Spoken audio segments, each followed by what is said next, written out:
was around 1856. America had millions of slaves, and they celebrated the 4th of July. And this white audience made the mistake of inviting Frederick Douglass to speak. And this is what he said. Pardon me, and allow me to ask, why have I been called upon to speak here today? What have I and those whom I do represent has to do with your national independence? Are the great principles of political freedom and the natural justice embodied in that Declaration of Independence extended towards us? And am I therefore now called upon to bring our humble offerings to your national altar and to confess the benefits and to express devout gratitude resulting from your independence towards us? Would to God, both for your sakes and for ours, that an affirmative answer could truthfully be returned to these questions. For then my task would have been light and my burden easy and delightful. For who is there so cold that a nation's sympathy would not warm him? Who so obdurate and dead to the claims of gratitude that he would not thankfully acknowledge such priceless benefits? Who so solid and selfish that he would not lend of his voice to swell the hallelujah to a nation's jubilation when the chains of servitude has been torn from his limbs? But I am not that man. I am not included within the pales of this glorious anniversary. Your high independence only reveals the immeasurable distance between us. The blessings for which you this day rejoice are not enjoyed in common. The rich inheritance of liberty, justice, prosperity, and independence bequeathed by your fathers are shared by you and not by me.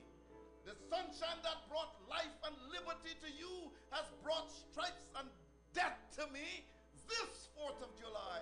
It is yours and not mine.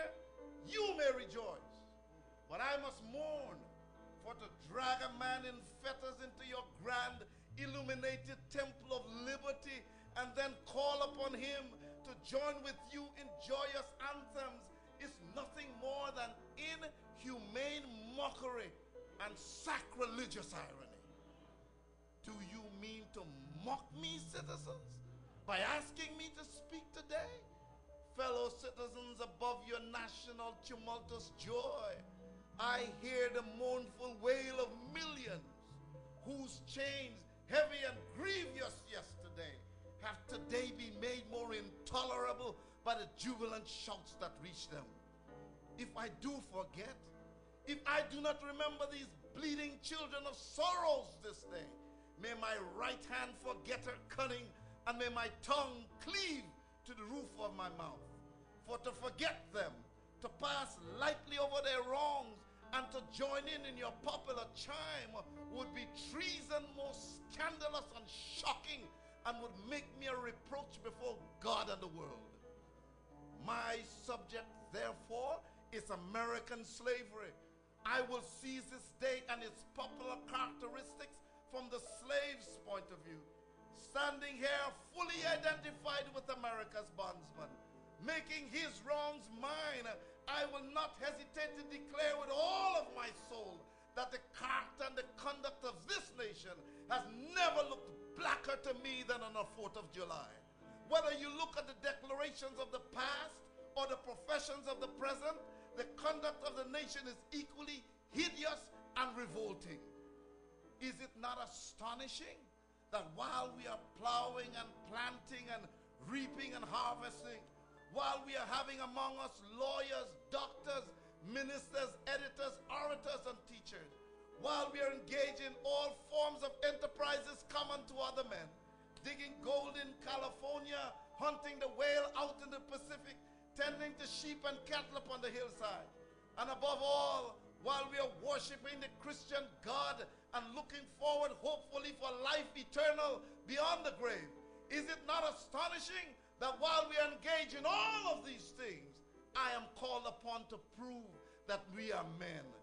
Must I argue that man is entitled to liberty, that he is the rightful owner of his own body?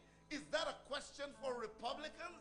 Is it a matter that should be settled by the rules of logic and argumentation involving the doubtful applications of the principles of justice? Must I argue that it is wrong to make men brutes, to work them without wages, to knock out their teeth, to hunt them like dogs, for to sell them at auction, to sunder their families? I will not. There is not a man beneath the canopy of heaven who do not know that slavery is wrong for him. What then remains to be argued? Is it that slavery is not divine? That God did not ordain it? That our doctors of divinity are mistaken? There is blasphemy in that thought. That which is inhuman cannot be divine. He that can reason on such a proposition may. I cannot. For the time for such argumentation is long past. For what remains now is not persuasive speech, but scorching irony.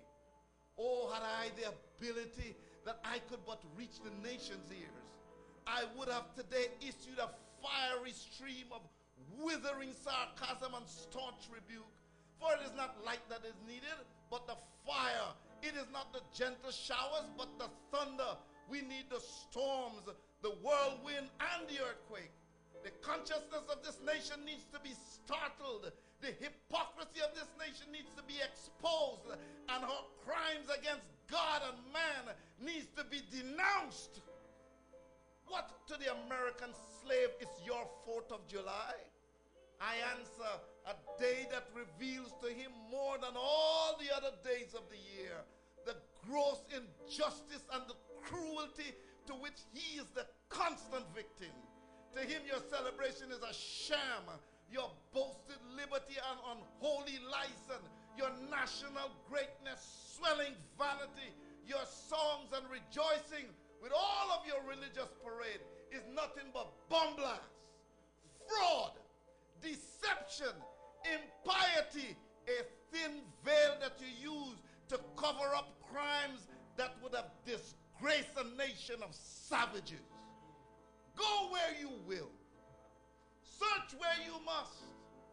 Go through all of the despotisms of the old world. Travel throughout South America. Search out every abuse.